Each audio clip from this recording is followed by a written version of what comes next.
quando a gente é criança, e a gente fica encantado com algumas coisas e outras coisas a gente não sente tanto o baque de algumas cenas, né? Ou não acha tão engraçado e tal.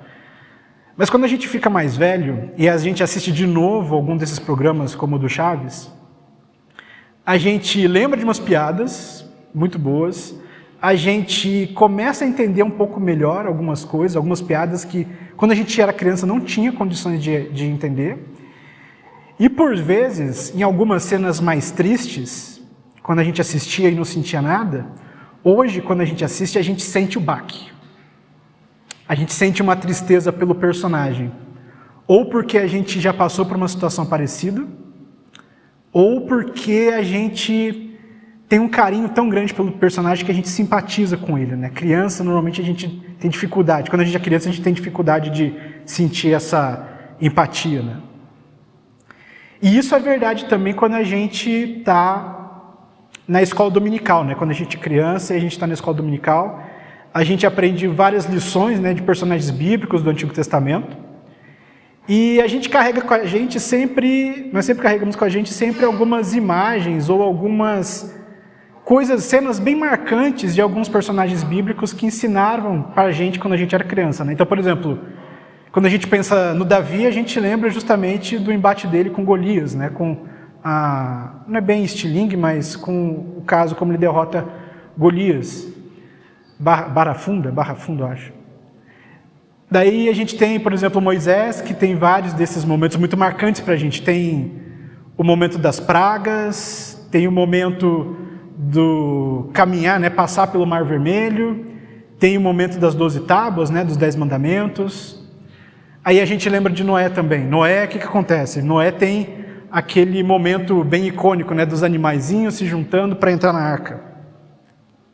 São todos momentos muito marcantes. E no caso aqui de Jonas, a gente tem um momento muito marcante que é ele dentro da barriga do peixe, né, do grande peixe. Se os irmãos verem na capa do boletim dessa semana, a ilustração é justamente Jonas sendo expelido pelo grande peixe. No nome da gravura aí está pela baleia, mas o correto na Bíblia é grande peixe, ok? Eu coloquei ali como baleia porque é o nome da gravura. Então, como o nome da gravura é baleia, tem que colocar como baleia. Mas na Bíblia é o grande peixe. Então, sempre que a gente pensa na história de Jonas, a gente pensa nesse momento que Jonas está lá na barriga da baleia porque ele estava fugindo de Deus. E alguns desses temas, quando a gente até cresce, a gente começa quando a gente acaba repassando de novo, quando a gente é mais velho, pelo livro de Jonas, a gente até lembra de alguns temas que estão ali realmente no livro de Jonas, como, por exemplo, como Deus é soberano, temas, né? Como Deus é soberano, como não tem como fugir da vontade dele, como Deus faz as coisas que ele quer acontecer, da maneira que ele quer acontecer, e como ele leva misericórdia a um povo que provavelmente não merecia. Leva a misericórdia, a palavra de Deus de arrependimento, para um outro povo que não é o povo judeu. Então, todos esses são temas muito particulares e específicos do livro de Jonas. E por que eu estou trazendo tudo isso? Porque o livro de Jonas, por incrível que pareça, ele é muito mais rico do que normalmente a gente pensa que é. Como eu falei, geralmente a gente está na nossa cabeça só o momento do grande peixe. Mas o grande peixe, essa parte tão marcante para a gente de Jonas, só tem duas frases em todo o livro de Jonas. 2 frases só falando sobre isso. Então a gente acaba fazendo com que essa parte seja a mais importante do livro, quando na verdade ela não é a parte mais importante do livro de Jonas. Então, como se trata de um livro bem curto, eu quero convidar os irmãos nas próximas semanas a se juntar aqui com a gente todo domingo para a gente meditar um pouco mais a respeito do texto de Jonas. Por ser um livro, como eu falei, bem curto, a gente consegue em 4 ou 5 semanas refletir bastante sobre o que essa carta está falando para a gente, ok? Então hoje eu vou fazer uma introdução e por isso nós temos 3 versículos aqui para lidar com o texto, com a introdução, e aos poucos a gente vai caminhando cada domingo, avaliando um capítulo desse livro tão importante do profeta Jonas. Então, convido os irmãos então a acompanharem comigo a leitura, agora sim, de Jonas, capítulo 1, versos 1 a 3, que diz o seguinte: A palavra do Senhor veio a Jonas, filho de Amitai, dizendo: Levante-se e vá à grande cidade de Nínive e pregue contra ela, porque sua maldade subiu até a minha presença. Jonas se levantou, mas para fugir da presença do Senhor, foi para Tarsis.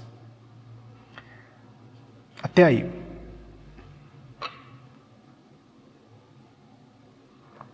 O livro de Jonas é um livro bem interessante, porque ele é muito diferente dos livros convencionais da Bíblia, especialmente se a gente compara com os outros livros, especialmente os de profetas, os profetas menores. Por quê? Embora a gente não se atente, a gente não perceba, o livro de Jonas é um livro de sátira. É um livro de sátira. Isso pode ser muito estranho, porque sátira, o que vem na nossa cabeça, é justamente a ideia de piadas, de uma pessoa caçoar da outra, de exageros, e normalmente a gente não percebe isso na Bíblia, né? A gente lê o texto bíblico e normalmente a gente não percebe a Bíblia sendo humorística, né? Fazendo piadas. A gente sempre lê o texto bíblico sempre com muita seriedade. Obviamente é a palavra de Deus é uma palavra que a gente coloca muito peso nela, muita importância nela. Só que todo o Antigo Testamento e até mesmo Jesus, eles usam o recurso da sátira para fazer algumas anotações, alguns apontamentos que nós provavelmente deixaríamos passar batido. Para que serve a sátira? Para que serve o humor? Serve justamente para apontar para um defeito, para alguma coisa que normalmente é errada, mas a coisa está meio escondida, a gente já meio que está tolerando essa coisa errada. E para chamar a atenção de quão ridícula uma coisa é, ou quão ridícula uma atitude é, usa-se justamente da piada, do humor, do exagero, para tornar claro para todo mundo o quão errado aquela coisa é, e, consequentemente, nos fazer repensar a respeito de se talvez nós estamos ou não fazendo tal coisa. Então, por exemplo, uma frase famosa de Jesus: é mais fácil entrar um camelo pela agulha, pelo buraco de uma agulha, do que um rico entrar no reino de Deus, no reino dos céus. Embora isso não pareça, mas isso é uma sátira. Por que é uma sátira? Ele está justamente fazendo uma comparação esdrúxula, fazendo um exagero absurdo. Então ele está falando, é mais fácil um camelo, imagina um camelo que não consegue passar por uma agulha, é mais fácil ele passar por uma agulha do que uma pessoa rica entrar no reino dos céus. É mais ou menos como se acontecesse o seguinte, isso já aconteceu comigo uma vez. Estava conversando com alguém, não lembro onde, provavelmente Jacutinga, e a gente estava falando como o tempo estava estranho e estava começando a chover cada vez mais na cidade, né? Até o ponto que eu falei, nossa, teve uma vez lá em Americana, como lá em Americana não tem bueiro, as ruas começam a se transformar como se em rios mesmo. Não tem para onde a água escoar, então a água fica tudo acumulada na rua e a rua vira um rio, acaba virando um rio. Aí uma pessoa, vira para mim e fala, isso já aconteceu aqui em Jacutinga, choveu tanto que parecia um rio mesmo. Eu até pesquei umas 10 tilápias. Veja, ele usou o tom humorístico para justamente falar o quão estranho o tempo, exagerar justamente a ideia, como o tempo estava estranho, ou para tirar uma da minha cara, não acreditando naquilo que eu estava falando. Falando, você está falando absurdo. Nunca vi isso, duvido que aconteça. Então veja, é um recurso, o humor, a sátira, o exagero, é um recurso que é usado para fazer as pessoas perceberem o quão fora de tom elas estão.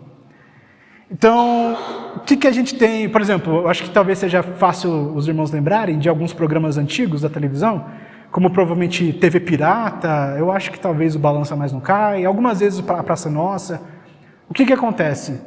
Nesses programas humorísticos, sempre tem personagens que são super caricatos, que tem essas algumas atitudes muito exageradas, justamente para demonstrar o quão errada aquela pessoa ou uma situação é, de modo que a coisa fique parecendo que a gente está fora mesmo, a gente está fazendo alguma coisa errada.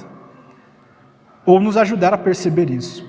Então, qual que é o intuito da carta de Jonas aqui? O intuito da carta de Jonas, justamente por ser uma carta de sátira, um livro de sátira, é justamente se transformar numa espécie de espelho. Quando a gente lê o livro de Jonas, a intenção ali, quando a gente lê, é para que a gente se coloque no lugar de Jonas e perceba o quanto algumas atitudes que nós podemos estar tendo, é problemática.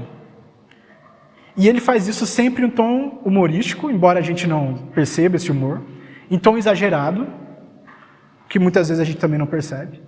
Mas faz isso para justamente a gente perceber o quão perigoso, algumas vezes, os sentimentos que estão no nosso coração podem nos tornar em nosso relacionamento com Deus. O quão desviados do nosso relacionamento com Deus nós podemos estar, porque alguma coisa no nosso coração está impedindo que a gente confie em Deus de verdade.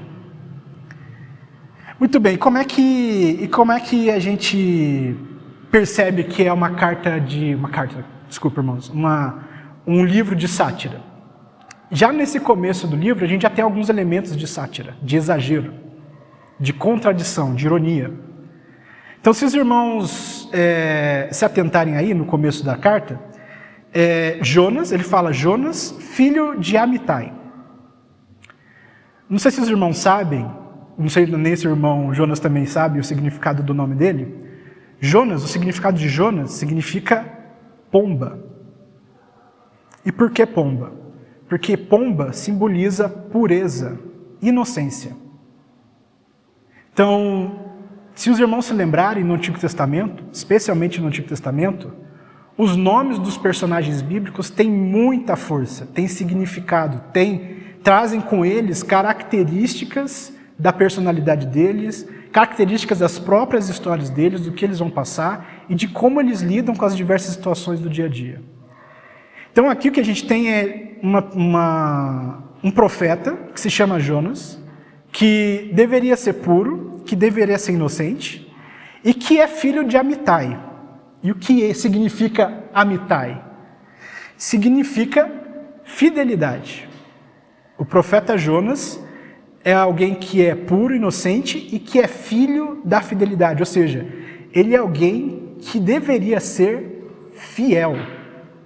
Deveria ser fiel. No entanto, o que acontece já nesses primeiros versos aqui da Bíblia, do texto de Jonas? Parece o seguinte: Deus dá uma mensagem para Jonas, filho de Amitai, e diz que ele deve ir à grande cidade de Nínive para pregar contra ela e falar que eles estão em pecado. Ele, sendo um bom filho fiel, sendo alguém muito puro, o que ele faz? Ele foge. Ele não faz aquilo que Deus mandou ele fazer. E aqui a gente já tem uma situação totalmente diferente de todos os outros profetas, porque se os irmãos se atentarem a todos os livros dos profetas, o início é realmente o mesmo, quase o mesmo. O início dos livros de profetas são sempre assim: a palavra do Senhor veio a determinado profeta, e a partir dessa palavra do Senhor, o profeta sempre ele faz uma poesia. Ele cria poesias falando a respeito daquela mensagem que ele recebeu de Deus. O livro do profeta Jonas é algo totalmente diferente, porque ao invés dele criar uma poesia e fazer aquilo que Deus mandou ele fazer, ele cai fora, ele foge, ele não quer fazer a vontade de Deus. E de início a gente pergunta, por que ele talvez não queira fazer a vontade de Deus? Por que ele foge? Por que ele nem para pensar assim, nossa, o que será que Deus quis dizer para mim? Ou será que Deus realmente quer que eu vá e faça isso e fale, pregue lá para Nínive? Ele, na verdade, sem pensar duas vezes, ele cai fora, rala peito. E mais ainda, Nínive, para você ver o exagero que está acontecendo, ele deveria ir para Nínive, que fica a 800 quilômetros de Jerusalém. ele vai direto para Tarsis, e Tarsis fica na Espanha. Ele, na vontade dele de fugir da vontade de Deus, ele fez um esforço muito maior para fugir do que para fazer aquilo que Deus queria. Ele, ao invés de caminhar ou andar 800 quilômetros até Nínive, ele pega um barco que iria para 3.500 quilômetros de distância do lugar que ele estava. O esforço dele para desobedecer a Deus era muito maior do que o esforço que ele teria para realizar a vontade de Deus. E por que ele fugiu então? Porque Nínive era uma cidade cujas pessoas eram absolutamente cruéis. Era uma cidade cuja a maldade, cuja força militar era muito conhecida, era a capital do Império Assírio. Era um lugar realmente temeroso. Se os irmãos tiverem a oportunidade de ler algumas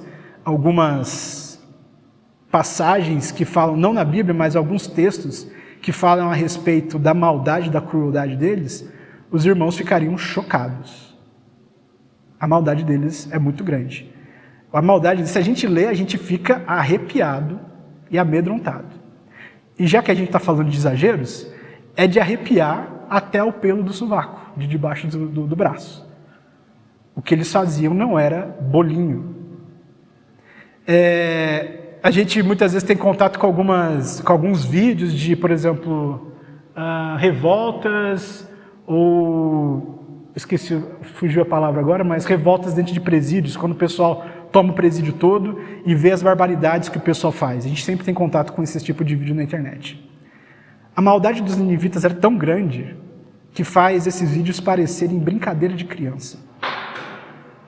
Eles eram verdadeiramente inimigos de Deus. Ao ponto, justamente, de a maldade e a crueldade deles subir até Deus como se fosse um mau cheiro mesmo de lixo, de lixão, incomodar Deus. Esse era o exagero. Não sei se os irmãos, eu espero que não tenham tido essa experiência. Mais uma vez, quando eu morava em Americana, eu passei pela ótima experiência, de vivenciar uma grande cidade no meio de uma greve de lixeiros. Imagine uma cidade grande de 200 mil habitantes que precisa todos os dias que o lixo seja recolhido. Mas nesse momento de greve, o que os lixeiros faziam? Eles só recolhiam o lixo uma vez por semana. Uma vez por semana. Então não demorava muito até que os lixos tomassem conta das próprias calçadas. A gente tem que atravessar a rua ou passar no meio da rua para desviar das montanhas de lixo, com um mau cheiro terrível, com a calçada toda suja. E qual não era o alívio quando aquele lixo era retirado? E a gente só ficava na expectativa de novo, aproveitava esse breve momento de descanso de o lixo ter sido retirado, já meio que na expectativa de logo logo, se eles não resolverem esse problema dos lixeiros, vai estar uma montanha de lixo de novo.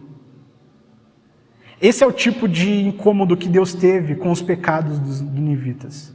É o incômodo de realmente o transtorno de uma montanha de lixo, o transtorno do mau cheiro incomodando ele. E é por causa disso que Deus manda que Jonas vá até aquela cidade e pregue contra os ninivitas, falando que eles vão ser destruídos se eles não se arrependessem dos pecados deles. E se a gente colocar em um contexto mais atual, o motivo pelo qual o profeta Jonas também não foi até Nínive, obviamente por conta da maldade, mas também porque eram inimigos dos judeus, é como se, o que Deus está pedindo para Jonas é como se no meio da Segunda Guerra Mundial, Deus pedisse para um judeu ir até Munique ou a Berlim, pregar contra o Terceiro Reich. O que você acha, o que vocês acham que aconteceria com esse judeu se fizesse tal coisa? Provavelmente não ia sobreviver, ele seria morto. Então o que acontece aqui com o profeta Jonas, pelo menos até aqui nesse momento, a gente vai explorar um pouco mais disso conforme a gente vai indo cada um dos capítulos, é que o profeta Jonas ele foi tomado por um medo tão grande que ele preferia fugir da presença de Deus e não fazer aquilo que Deus queria para não precisar enfrentar a morte, para não precisar enfrentar um destino e um momento muito cruel que ele provavelmente teria que passar, uma dificuldade muito grande. E muitas vezes, essa é a nossa atitude perante a própria vontade de Deus. Muitas vezes a gente, obviamente, não percebe. Veja, naquela época, os profetas, qual que era o relacionamento dos profetas com a palavra de Deus? Eles recebiam a palavra de Deus diretamente e, em seguida, obedeciam essa palavra de maneira direta. Algumas vezes eles tentavam interpretar, entender muito bem, mais ou menos como é, mas geralmente a gente tem um relacionamento direto. Deus fala e o profeta executa direto. Para nós hoje, a palavra de Deus é a Bíblia. A gente lê ela, entende ela. Em alguns assuntos, alguns temas, alguns momentos, a gente pode realmente acabar tropeçando em alguns momentos, a gente pode tentar entender um pouco melhor, porque algumas passagens muitas vezes são difíceis. Só que, por conta dessa mesma dificuldade, normalmente a gente tenta imprimir a nossa vontade sobre o texto e não entender o que é que o texto está realmente querendo falar com a gente. A gente puxa de cima para baixo, a gente imprime nossa identidade na palavra de Deus, ao invés de retirar o que a palavra de Deus tem para a gente. E muitas vezes, quando a gente tem esse contato com a palavra de Deus, e ela é inequívoca, qual que é a nossa posição? A de fugir de Deus. E há várias maneiras que a gente pode fugir de Deus, mas hoje eu quero falar especificamente dessa questão do medo. Quando nós vemos o que a palavra de Deus requer de nós, muitas vezes nós somos tomados pelo medo. E por causa do medo que nós sentimos, a gente foge, a gente não quer contato com Deus, a gente vai para o mais longe que a gente puder dele. Essa é a nossa atitude. E é por isso mesmo que Jonas foge da vontade de Deus. Assim como Adão e Eva no jardim, que entenderam que a vontade deles era melhor do que a vontade de Deus, eles comeram do fruto proibido. E nós, da mesma forma, muitas vezes a gente acaba tomando decisões que nós achamos que é melhor para nós e recusamos totalmente, afastamos de nós a vontade que Deus tem para a gente. Muitas vezes por medo mesmo. Há sempre outros elementos, mas eu quero focar no medo aqui. A gente tem dificuldade de receber ou de abraçar a vontade de Deus para as nossas vidas, porque geralmente a gente acha que o que nós queremos é melhor. E isso é muito comum. Quantas vezes até não comentei com os irmãos em alguns encontros de quarta-feira, que é muito comum que algumas pessoas se sintam despertadas para terem uma vida missionária, indo para países que sofrem perseguição, e muitas vezes nós mesmos, até mesmo pastores e líderes, têm medo que algumas das ovelhas, alguns dos irmãos que tenham esse despertar missionário, vão para lugares tão perigosos. A gente tem esse medo. A gente tem dificuldade em confiar em Deus. E o profeta Jonas está justamente, através dessa história, o livro de Jonas está nos mostrando através dessa história de Jonas, que nós também temos essa dificuldade. Nós preferimos confiar naquilo que achamos que é melhor para nós, do que confiar naquilo que Deus tem para nós, que é algo muito maior, muito melhor. Uma coisa muito mais abençoadora, não só para mim, mas para os nossos irmãos à nossa volta, ou para aqueles que são nossos inimigos e que podem ser alcançados através do amor de Deus. Veja, o maior exemplo que a gente pode falar, um exemplo primeiro, é o caso de Abraão. Jonas fez exatamente o contrário do que Abraão fez. Abraão, confiando em Deus, levou o próprio filho para ser sacrificado, confiando na vontade de Deus, confiando que tudo estaria bem. Apesar da grande dor e do grande peso que ele carregava consigo, de precisar sacrificar o próprio filho. E no fim, Deus realmente poupou Abraão de fazer tal ato. Mas mais ainda, o mais importante é o próprio exemplo de Jesus. Se a gente se lembrar do momento, das passagens que Jesus está no Getsemane, que ele está orando a Deus, pedindo para que Deus não faça aquilo que precisa ser feito, o momento do sacrifício, o momento da cruz, o momento de Jesus ser morto pelos nossos pecados. Jesus não queria isso, ele queria fugir. Essa era a vontade dele, era a vontade de fugir. Ainda assim, apesar de toda a dor, de todo o sofrimento, de todo o desejo e a vontade de fugir, ele ainda assim, na mesma oração, pede que Deus faça a vontade dele e não da vontade, da tentação que Jesus estava passando naquele momento. Se Jesus não tivesse vencido o medo dele, se Jesus não tivesse confiado na vontade de Deus, nenhum de nós estaríamos aqui. Nenhum de nós teríamos sido salvo por Cristo. Todos nós ainda estaríamos condenados. Veja, quando nós confiamos mais em nós mesmos e nas nossas vontades, tudo que nos resta é medo. E nós somos tomados por esse medo. E o que Jesus mais pede para nós é que não tenhamos medo, mas para confiarmos nele, confiarmos em Deus, confiarmos na vontade boa, soberana e agradável dele. O que Deus pede para que façamos é que confiemos nele nas mais diversas situações, especialmente nos momentos mais difíceis e de adversidade. Já caminhando para o final, já encerrando, precisamos estar sempre atentos a esse conflito, essa colisão de visões do que significa uma vida que nós temos perante a vontade de Deus.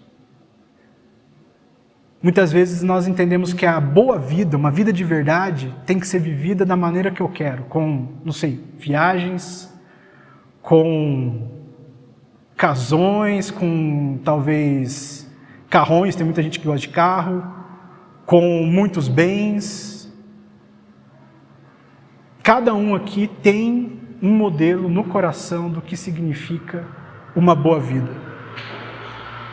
Mas comparado com a vontade de Deus, comparado com o que Deus entende como é uma vida real, nada daquilo que nós queremos para nós faz sentido, tudo se empobrece, porque a vontade de Deus para as nossas vidas é muito melhor, muito mais agradável, apesar das dificuldades que nós vamos passar.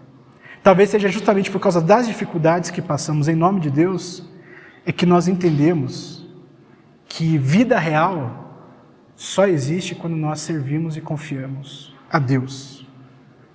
Muitas vezes nós estamos presos a comportamentos, a modos de vida que nos prendem ao que achamos ser melhor para nós, mas o que Jesus nos chama para fazer é deixar essas coisas de lado, deixá-las morrer. Cada um de nós teremos desafios diferentes, cada um de nós teremos áreas diferentes para que lutar e vencer. Tudo isso porque, se estivermos realmente com o coração no lugar certo, vamos desejar que Deus esteja no comando de cada uma das áreas das nossas vidas. Nesse momento que teremos agora de louvor, de cântico, convido os irmãos a pedir a Deus que resolva os conflitos internos do coração de cada um. Que Deus possa fazer seu coração descansar na soberania e na graça dele. Que possamos abraçar a vontade de Deus para as nossas vidas, com confiança de que Deus sempre tem o melhor para nós. Oremos, irmãos. Senhor nosso Deus, nosso Pai, queremos pedir que o Senhor nos dê confiança em Ti, ó Deus. Descansa os nossos corações, ó Deus, acalma os nossos corações. Pedimos, Senhor, que o Senhor retire o medo que nós temos, porque achamos que o ideal de vida que nós temos para nós está em risco. Ajuda-nos, Senhor, a perceber que vida real, vida abundante, vida completa, vida plena, só temos quando confiamos em Ti e obedecemos a Tua vontade. Quando nós abrimos totalmente as nossas vidas para o Teu querer e quando obedecemos os chamados que o Senhor coloca em nossos corações. Pedimos, Senhor, que o Senhor limpe os nossos corações, traga-nos, Senhor, de volta para Ti, ó Deus, como só o Senhor sabe fazer. Ajuda-nos a confiar em Ti, ó Deus. Esteja conosco. Em nome de Jesus. Amém.